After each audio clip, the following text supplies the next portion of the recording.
Welcome to Networking RX, a podcast devoted to helping business professionals like you enhance your networking skills in order to become more proficient giving and receiving quality business referrals and improving the overall quality of your life and the lives of those around you. The Networking RX podcast is a production of AmSpirit Business Connections, an organization whose mission is to empower business success through networking.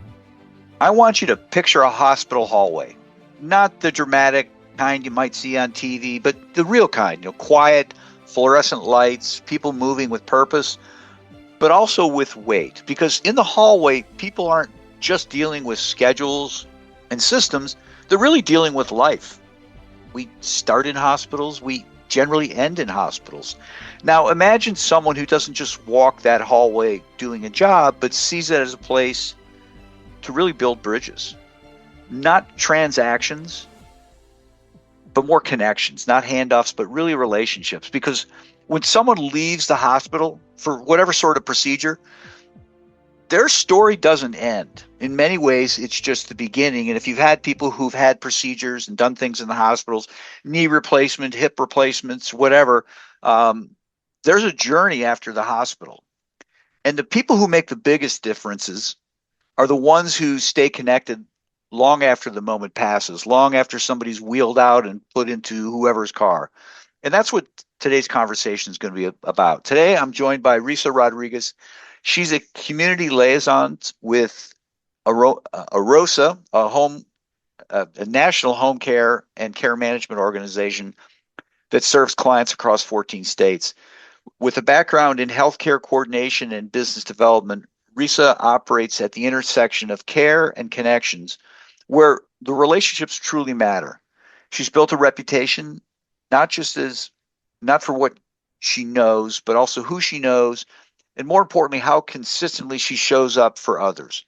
Her work is rooted into something simple but powerful: persistence in building meaningful relationships. Risa, welcome to the program. Thank you so much for having me. What a wonderful introduction. Oh, how about that, huh? I can write. As I said in the introduction, you're in an environment where relationships really matter. I have 3 kids. They're all born in a hospital. Anymore, you're kind of in and out of the hospital. It's a day sort of a thing. But I've had 2 parents who have passed and were essentially in the hospital or have had situations, and you really start to get an appreciation at that point for what's happening and what happens while you're there, and certainly what happens afterwards. The healthcare, the family transition support. When did you first realize that the role that networking played in that is not just being helpful, but just kind of an essential part of doing your job well? That's a great question. And I come from a very long history of hospital visits. My father himself was very sick for most of my life. And I, toward the end of his life, acted as his power of attorney over healthcare. And my mom was a nurse for much of my childhood. And so hospital visits were very normal for me. And you're completely right that people are coming in and out of that facility all day, every day, but they're living entire lives behind the scenes. And when I had an opportunity to be a sales director at a senior living community, it truly drove home to me that healthcare is not a job that ends at 5 p.m. It's not something that goes to rest over the weekend. In fact, a lot of us feel the need to call on someone at 3 a.m. on a Saturday night. And it's very difficult to find work-life balance, but know that if you're going to be a support system for someone, that call could come at any time. And I see the same things in networking. I mean, it's about putting people in the right place at the right time. And when I started networking, it was about going to an event and, saying hi to people and showing face and trying to find at least one opportunity to talk about what I do in my business. But it wasn't until I had been doing that for quite some time that I realized it's so much more than just showing up, saying hi, maybe meeting one person you can meet. But instead, trying to identify other people and learn about their stories, learn about where they need to make connections, and thinking about who I have in my circle that could potentially support them. My LinkedIn calls me a connect the daughter, because whether you are a client going through something horrific and you have no idea how to navigate that, or if you're a business owner looking for your next referral, I want to be someone you can come to who's going to be able to connect you to something that's going to support you, no matter what that looks like. So learned it quite a while ago, but it's something we see in everyday parts of life. Yeah, it's we were talking before we hit record just how we've lived this. It wasn't like we just turned it on. We've lived this. Now we're kind of able to put terms to actions that we've always been doing. Um, Absolutely. I mean, it's to me, it's fascinating. Obviously, I have a business around this. Yeah, Um, you've built a reputation of being consistent. For most people, everybody talks the game about follow up. Following up, staying in touch, keeping in contact, but they don't, right? I mean, they don't. I have yards and yards of people that I've lost touch with. I just reconnected with somebody after 5 years last week. What drives this persistence? And I guess the better question is, well, what drives it, and how have you made it a habit rather than kind of a chore? Because I think a lot of people see it as a chore, and it's easy to push to the side. it's definitely true. Yeah, I feel like I've been very strategic in the way that I have my conversations, especially when developing my business to business relationships. Whereas, sure, I could tell you everything you need to know in our initial one-to-one conversation, but I want to make sure that I'm being purposeful and we have a next step. When are we going to talk again? Right. And yes, it's about follow up. I can send you an email after with some information about my business that you can reference back to. But if I don't have a next step set with you, even if it's, next quarter or whatever that looks like for whatever the nature of the conversation look like, I want to make sure we have a next step. Maybe it's as simple as, why don't we connect on LinkedIn? I can see a little bit about what you're going through in your day to day, and you can see what I'm going through. Let's identify opportunities to stay in contact. Maybe it's asking, what is your preferred method of contact? You love to text. So do I. Let Yeah, me shoot you a text once a quarter or so and just say, how have you been? Why don't we grab coffee? What's new in your world? Have there been new developments with your company? Do you have new initiatives going on? Are you focused in a different area that you weren't before? It's always about creating a next step and making sure that you're staying relevant no matter what happens, because it's very easy to get busy in our day to day. But if you have a next step set, it doesn't feel so much as a chore. And I feel like the sooner you identify how to create a next step naturally in your conversation, you won't be able to turn it off. In fact, I can't even keep my schedule open anymore because I'm so good at creating the next step. yeah. Well, I know people have this question because it's come up from time to time on here and been asked of me. Um, how do you handle people falling out of that? Well, here's give my example. People are, yeah, yeah, let's talk again. Let's talk again. 2 days before that, talk again. 2 months from now, 2 quarters from now, whatever, they canceled, got busy, right? It's Yeah, how much do you chase? Or you just kind of like, all right, I don't want to say they're dead to me, but that's a horrible thing to talk with somebody who's in healthcare. But you know what I mean? It's just like I can't want it more than you want it. exactly. I feel like it's also about understanding your own value too, because I see a lot of individuals in my field who do the same job that I do. Hmm. But where they struggle, I feel like they not so much give off the idea that they're desperate, but I feel like you need to understand a reasonable amount of chase, and understand your value too. Your time is just as important as theirs. And Yeah, yes, life happens. Yes, you get busy. With me, a lot of my partners are in senior living communities, and I used to work in a senior living community. You get very busy very quickly, very often. You have people walking into your community asking questions, whether it's another business or it's someone looking to move a loved one in. And so, although I understand that things get busy, I don't want you to think that I forgot about you. It's about making sure that your cadence is appropriate depending on what that account might look like or who that person is, right? If I'm connecting with a family member, because life gets very busy very quickly, very often. And when it does, you just have to make sure you're finding the right balance between things. And so I feel like I reach out about 3 times, and depending on what's going on in that person's situation, whether they're a business or a client needing some support, I pick out the perfect 3 times I'm going to reach out before I'm going to allow you some space. Yeah. Granted, after that, my next step might be another 6 months from now because you probably had a free moment in the last 6 months.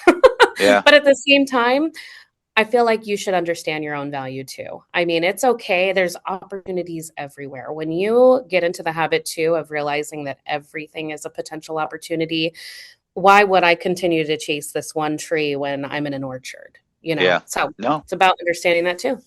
No, I think that's a great point. I was sometimes I don't know if people understand it because I have people who will cancel on me last minute. Yeah. Um, and some people I'm too generous with it, but I'll give them two strikes, and then third time it's like, all right, it's just I'm not mean about it, but Of it's just course. not meant to be. Yeah.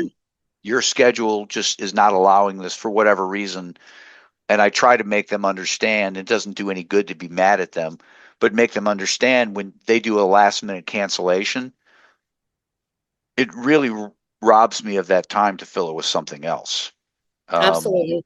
Yeah. it's just depending upon how last minute it is, but it's Yeah. um, You're not going to get that time back. And we could have yeah, gotten a lot of time, a lot of stuff done in that amount of time. yeah. Yeah. But it sounds like you love helping people. We kind of talked about this a little bit before we hit record as well. Um, just how jazzed you are. You love to get help, right? Hey, I've got a referral for you. That's great. Yeah. But you love to do those things too. I do. I feel like I'm a cheerleader. I was never an actual cheerleader, but I feel like by being a cheerleader for the people that I support, it has just helped me so much with my own business too. I mean, I know we talked a little bit before we hit record, but I think I almost get more excited by being able to give someone else a referral than when Yeah, I receive the referral myself. And, in my industry, it takes a really long time to develop relationships, and you're not going to start to see momentum till you hit about that year mark. And because I've taken the mindset of being a giver with my business and identifying opportunities just in everyday situations to hopefully get a referral to someone I know, I I've been able to get business so much faster where I've been able to develop relationships with others within only 6 months versus a year for others that kind of struggle to develop those relationships and keep them strong and intact. And so, yeah, it's about being a cheerleader. It's about being a connector and realizing that every conversation you have with another person, who do I know in my network that can help them get to something they're looking for, you yeah, know? And that could be anything. yeah. Well, the neat thing about that is you have total control over that. Yeah, Right. I absolutely. I don't have control what somebody's going to do for me. And my wife's kind of in the corporate world, so she doesn't really get this.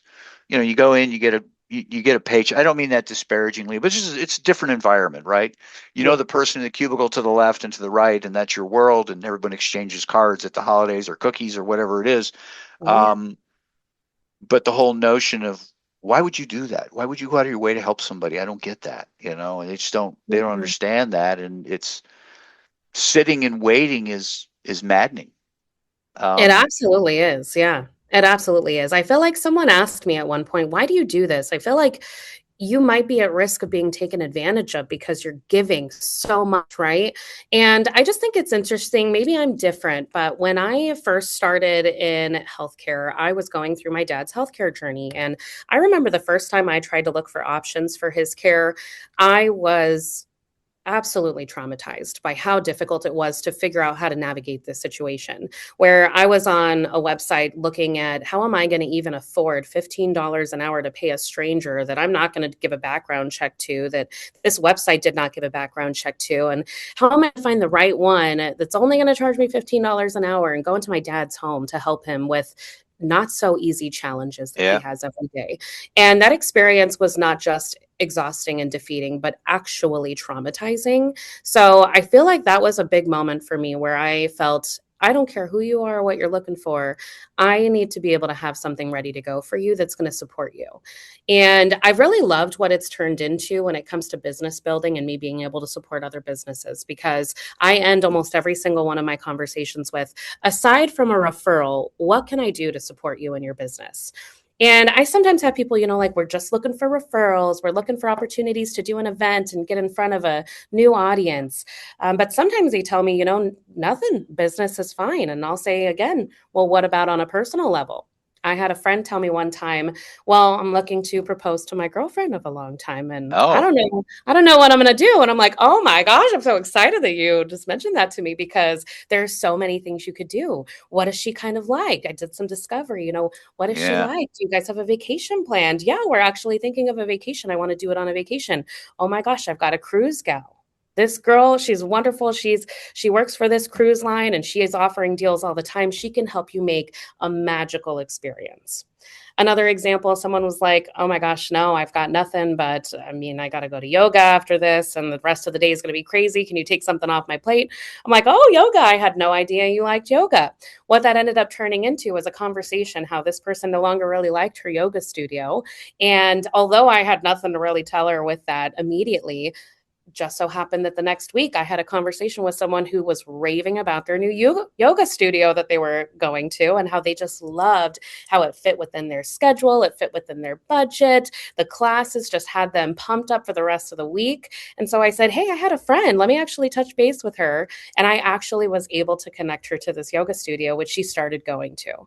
And so it's about thinking of opportunities in every single bit of your everyday life and seeing who you know or what resource do you have that can help support the person in front of you, whether it has to do with business or not. But of course, that's always a plus. Well, it is, but you raise a great point. People are out networking and they have these blinders on, I guess, that Yeah. it's and I'm the same, right? I need somebody who's got a check with my name on it. Well, what do you Yeah. do? It doesn't matter. Just if they've got money, it does. I'll figure it out. I'll help them. Yeah. And that's a sign of desperation. Well, I was. I think we were all kind of there. Yeah. Maybe not. I was for sure. Um, but there are lots of different ways that we can help one another. And what I try to do is lean into that. So when I do get that question from, someone like you, well, how can I help you? To have something, to be ready with something. Well, here's some things I'm working on. Yeah. Maybe you can help, maybe you can't help. Yeah. Um, no pressure. I always say no Yeah. pressure. Yeah. And I it's think, but I mean, you bring up a good point, and I think it's about communicating your needs too. I feel like sometimes people get a little bit, I don't know, on a high horse, I guess, or they say they don't really need anything. I can't think of anything right now. I mean, use your imagination. There has to be something. yeah, And I feel like communicating something that could help you every day by putting it out into the universe and sharing that with someone else, especially someone who happens to be a connector or has a large network or is has developed that skill of identifying opportunities in the wild. I feel like it's only going to help you in the long run. There is like try to use your imagination. What is something that could help you? Or yeah. tell me a little bit about what your challenges look like. What is something that you just absolutely hate having to do in your day to day? Tell me about it and let's see if we can come up with a solution. Yeah. Yeah. I just try to put things out there and, I- you know, I'm a sample size of one. And what I mean by when I say that is I try to look within when somebody's coming at me and asking something. Why would I not want to answer that question? I don't want to look vulnerable, right? In asking for something. I don't want to seem like I'm asking for too much. It would be the other thing, right? And so, where is that sweet spot where it's like, you're crazy. I'm not doing that for you. And, okay, that's too small. Where is that sweet spot? And Yeah. trying to give people the grace to try and make that work.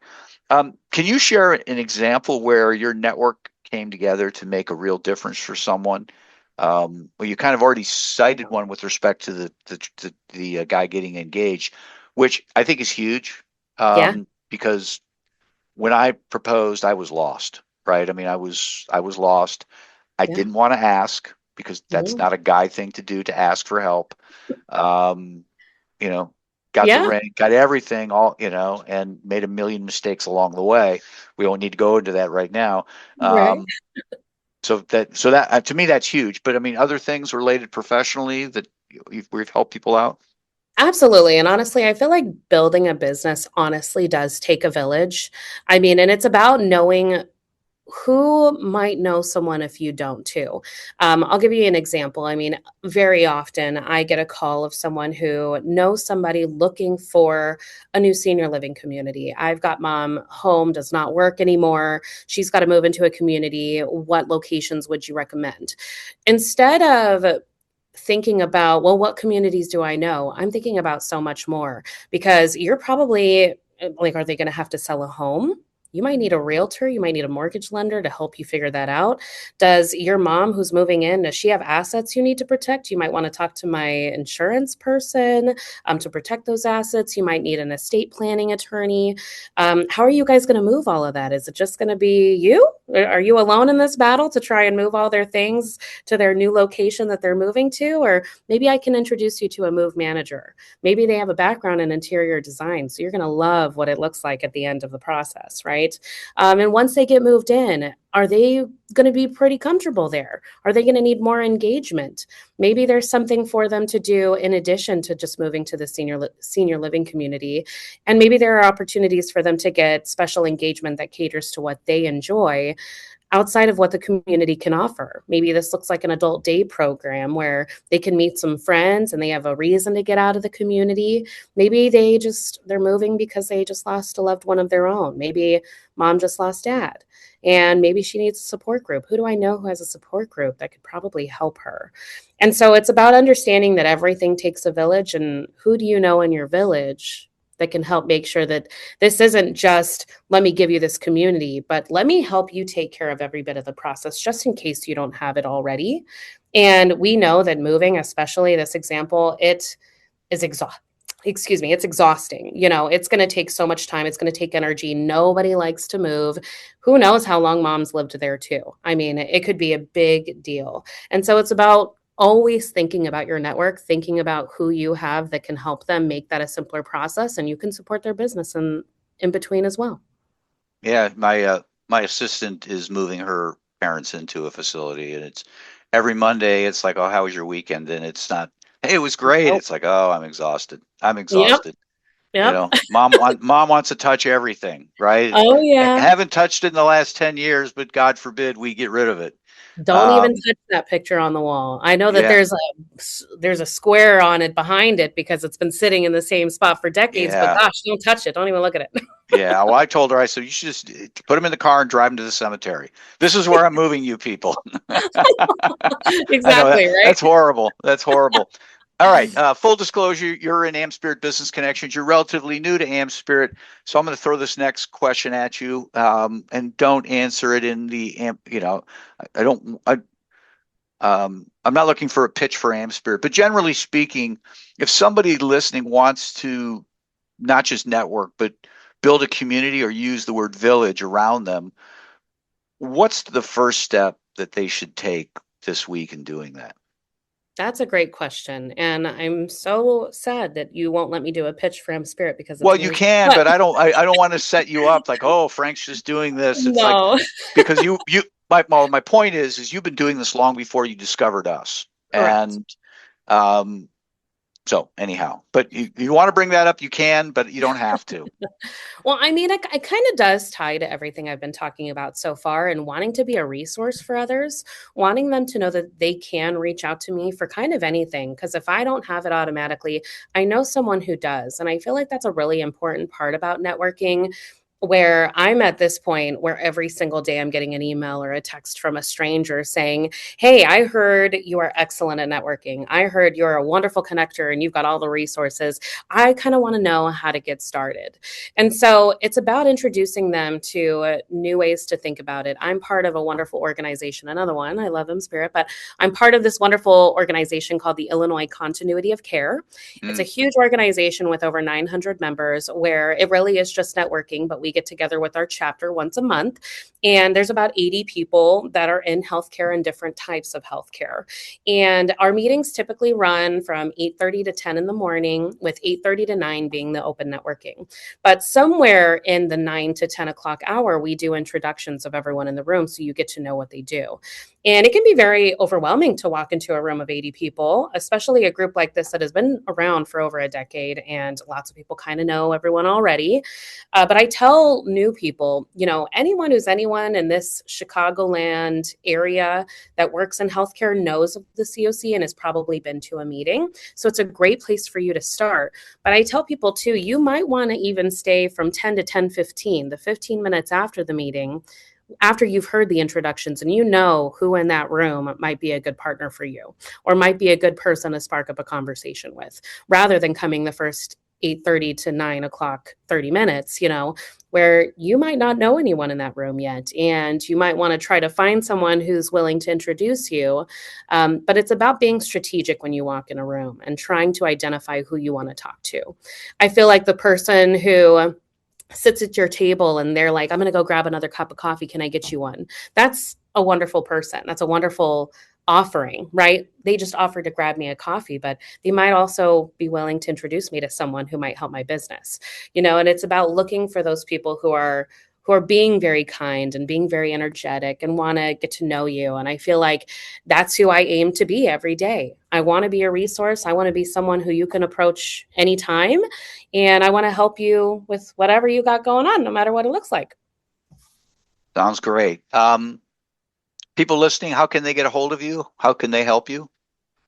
They can reach out to me on LinkedIn. They can reach out to me with my email, which, of course, if anyone reaches out to you, you're welcome to share. But LinkedIn is probably the best just because I'm very active on it and I won't miss you if you're on there. I also have my work cell. So if you wanted to share that with them, that's no problem. I am pretty much available all the time. All right. Sounds great. I will get your LinkedIn profile in the show notes. I'm not keen on putting phone numbers and emails in there. Totally. You're somebody's daughter. You could Right. be my daughter. Yeah. So, well, I appreciate your time today. This has been very helpful. Thank you for the opportunity, Frank. It's been a pleasure. Risa is great. Think back to that hospital hallway. People walking in different directions, each carrying something important. Most people pass through those moments and move on. But a few people, like Risa, decide to stay connected. They follow up, they check in, they remember names, stories, situations. And here's the truth. Your network isn't built in the big moments. It's built in the quiet ones, the follow-up, the check-ins, the just thinking about you messages, the texts perhaps. And that's the long game. And if you're willing to play it, the long game, if you're willing to show up again and again and again, something powerful starts to happen. Contacts become relationships. Relationships become trust. And trust becomes the kind of network that actually shows up when it matters most. Thanks for joining us on the Networking RX podcast. Please put what you've learned into action today and let us know if you have questions, comments, or ideas for future topics. You can email them to us at podcast@amspirit.com. That's AmSpirit.com. Finally, so you never miss an episode, be sure to subscribe to the Networking RX podcast through iTunes, Overcast, or however you receive your podcasts. Now get out and network with someone. The Networking RX podcast is the copyright production of AmSpirit Business Connections. All rights reserved.